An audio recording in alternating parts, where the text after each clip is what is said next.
Now, our very next conversation has to do with the appointment of MMDCEs. It's a critical one to take stock of. It's a one-on-one with the head of the local government services, and Mama Vio Owusu-Aboagye has been interacting with him as more than 1,000 people are vying for 260 MMDCE spots. That is up next. Chief executives of the 260 metropolitan, municipal and district assemblies are expected to be replaced soon. But even before the president makes the appointment, we understand that thousands have showed interests and are going through a vetting process in most of the countries. Well, some of you are shocked by the numbers that have showed up, especially in one particular area where we are told the mother, father, and the son are all interested in the position. So I visited the head of local government service, a man who is a governance expert, once a DCE back in 2001, to get his thoughts on this subject. Nanato Arthur is my guest. Thank you very much. Thank you. Are you as surprised as others with the numbers? Well, I'm not surprised at all. I take it that the position of a DCE, or call it MMDCE, has become quite attractive. Everybody wants to go back to serve his or her community. And for that matter, we see numbers, like in the central region, for instance, one district, as many as 22. Cape Coast Metropolitan, 18. I am not surprised at all. It also tells you how transparent the whole system has been, not necessarily belonging to a particular political party before you be asked to apply or be allowed to apply.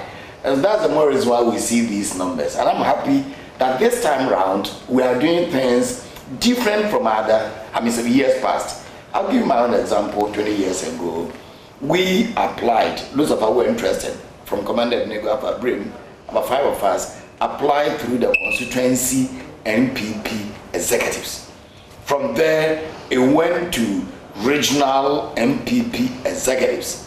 Before there was interview conducted at the regional minister's office, then the late in Edumazi, and then from there it came to the then seat of the government, Castle, before we were appointed.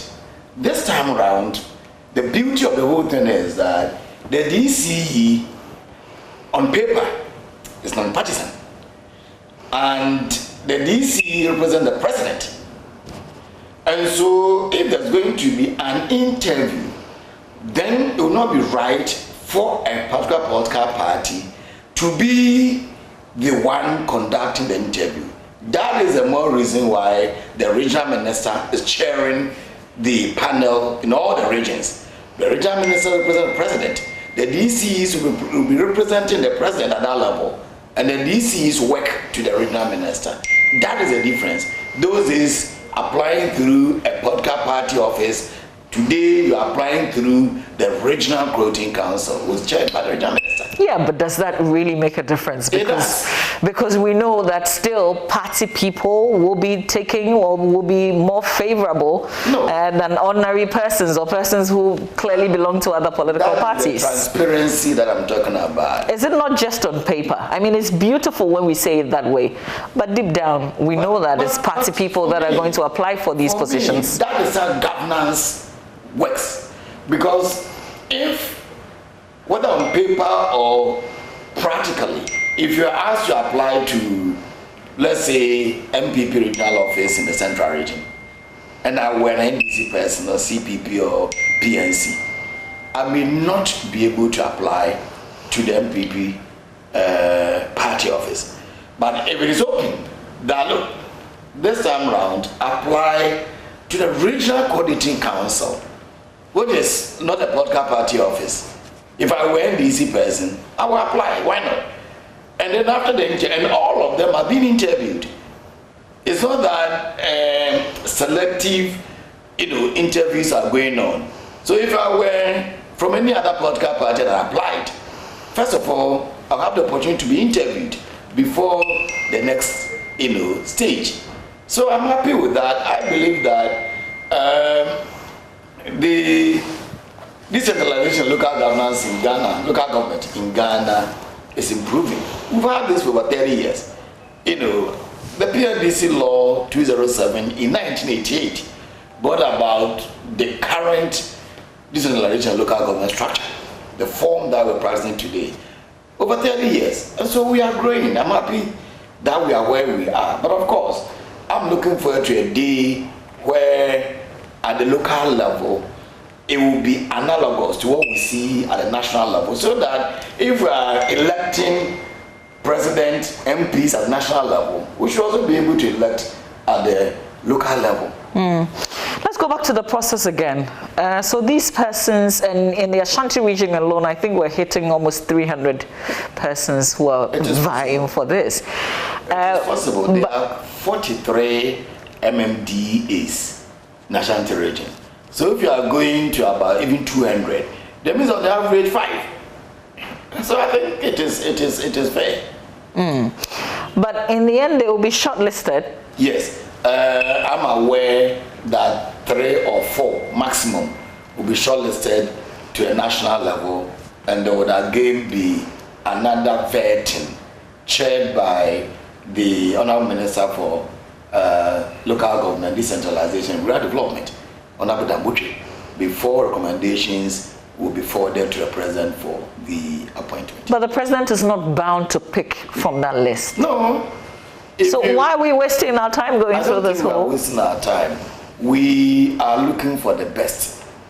I don't think we're wasting our time at all. If the recommendations get to the President, you know, as per Article 243 of the 1992 Constitution, the President shall appoint DCE, and then at least 2/3 of the assembly members will confirm the person. It doesn't tell us how the President is to undertake this assignment. You see, and so years back, the processes have been what I've already enumerated. But where we are today, things have changed, and that if the recommendation gets to the President appoints, because he has the authority, the responsibility to do that. How often does the President pick from what has been handed to him through the process? To a large extent, from what I know, 2001, when I was an actor in the game, I was appointed from the list submitted. In 2004, that I was again the DCE. I'm aware of what happened, still from the list. But it's also possible that President, in his own wisdom, says that all the recommendations that have come to me, I'm appointing somebody outside the recommended list. He has a right to do that.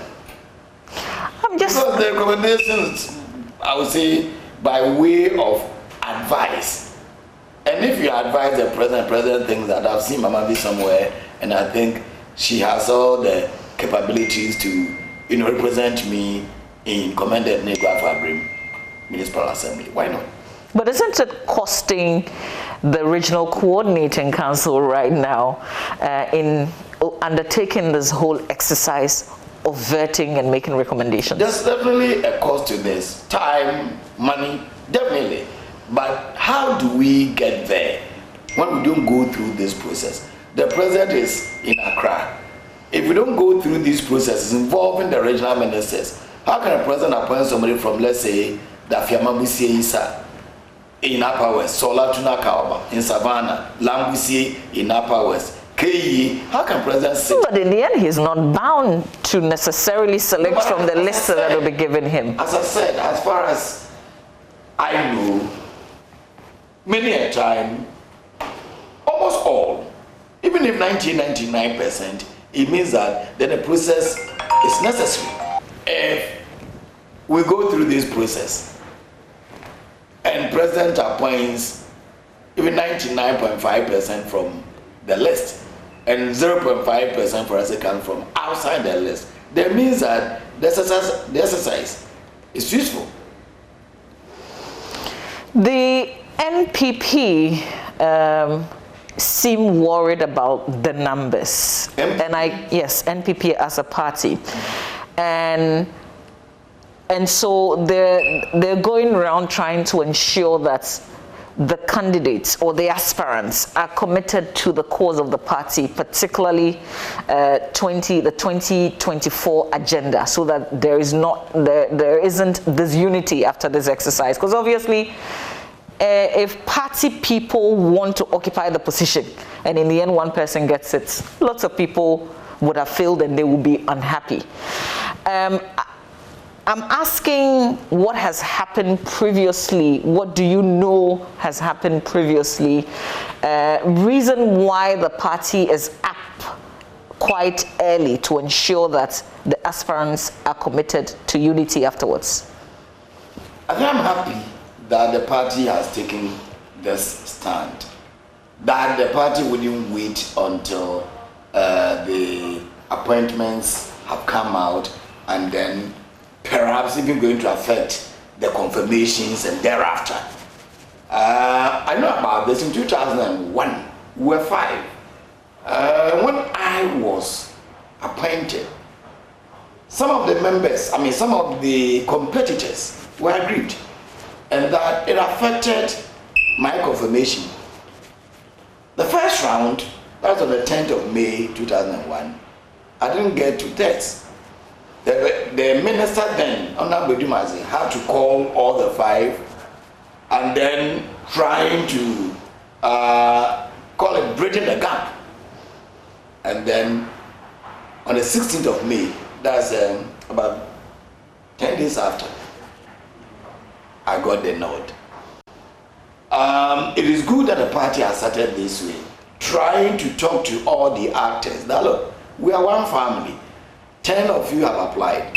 There's only one who will come out as the candidate of the president. But before we get there, you guys pledge your support to each other, that whoever comes out as the president nominee, it is from the same family, and that will support that person. So that this problem that comes always with, confirmation, because I was not the one appointed, then I have my team asking them not to, vote for the president nominee will be reduced. Otherwise, it will take us a longer period to be able to bring all the actors together, for the years ahead of us. Can't all of that be avoided by simply nominating quietly without anybody applying? And that is why I'm saying that this is the best way. The transparency. People should be, if I know I will be able to serve my people commended Nego Fabrim, who should stop me from applying? That rather will be more difficult for the one who will be appointed. But for the fact that I have been allowed to apply without any hindrance, you've been invited for the interview. Perhaps if not the interview, you didn't do well. And so if you didn't do well, you are not appointed.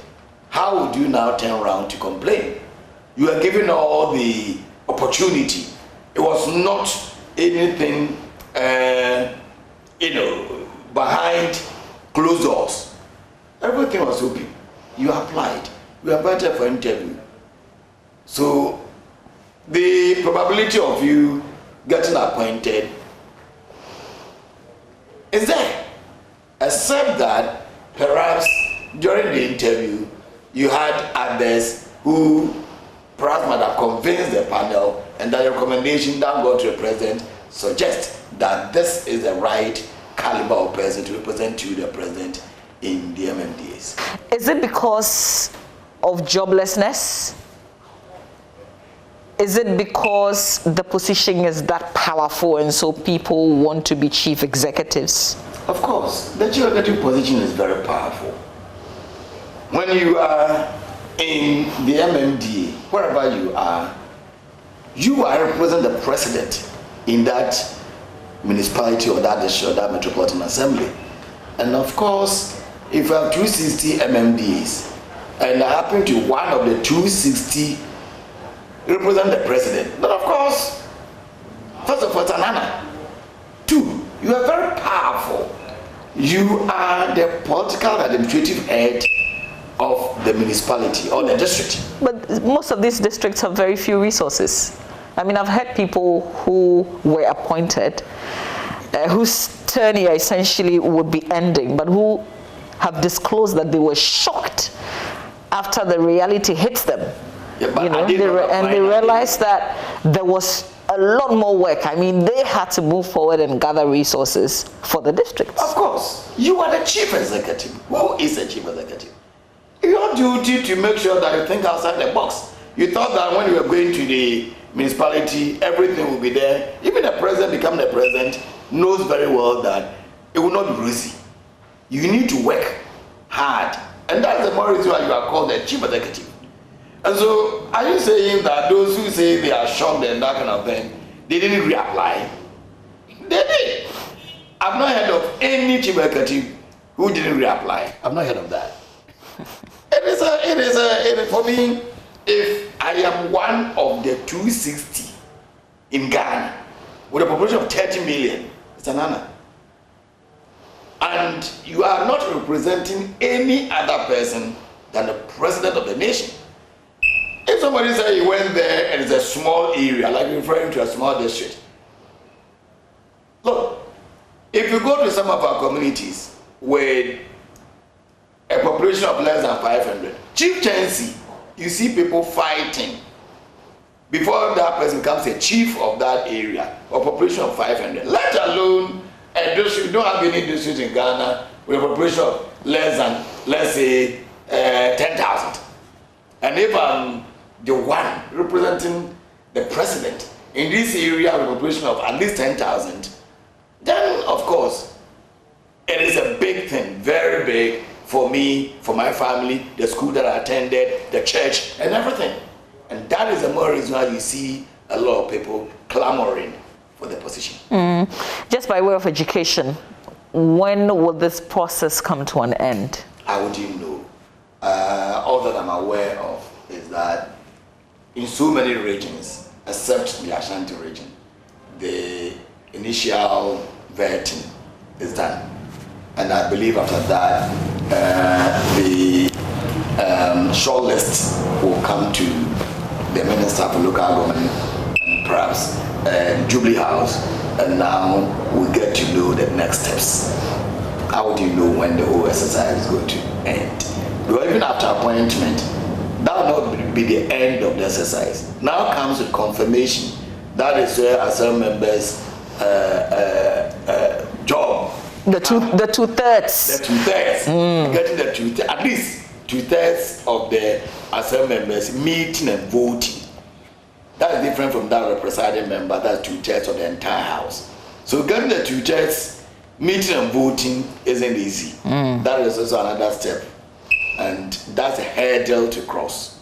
So as the process continues, what happens to the office? The chief executives have not been fired. They have not been removed yet. President has the right to remove chief executives, but they have not been fired yet. So as the processes continue, the chief executive are still at post, except that there's also a caveat that major policy decisions cannot be taken. So along the line, normal day-to-day duty, fine.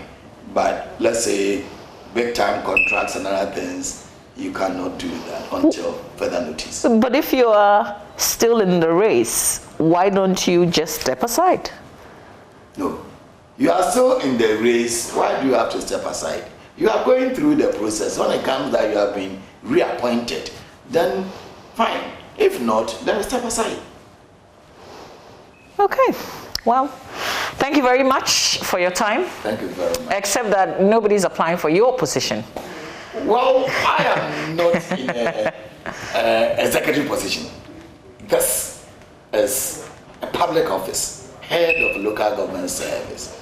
So you not go through an application before you come. If the president feels that, look, Dr. Nana Atuaka, you've been here for 4 years plus.